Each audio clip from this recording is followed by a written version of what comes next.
Another day, another OJT sa Testa Caregiver OJT sa retirement home, and today is the 8th day sa amoang 6 to 6 shift, 6 a.m. to 6 p.m. I'd like to share with you today kung unsa ang amoang routine as a caregiver, unsa among ginabuhat sa retirement home. 6 a.m. man may magsugod, so pag abot na mo, ang uban patients tulog pa, pero ang uban mata na. The first thing that we do is to help them in taking a bath or mag-shower ba.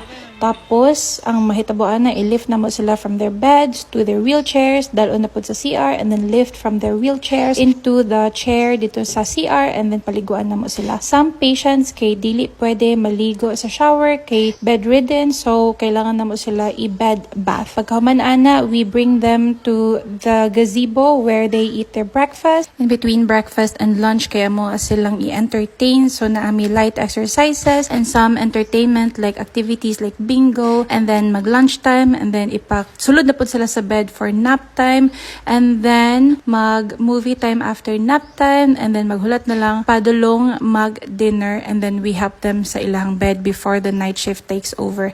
Of course, in between, if manghihi sila kay kami ang maghinlo, if they need to poop, kaya mo silang sabayan nga mo ato sa CR, and then help them clean, and also if mga onday sila, we feed ang katong na immobility issues.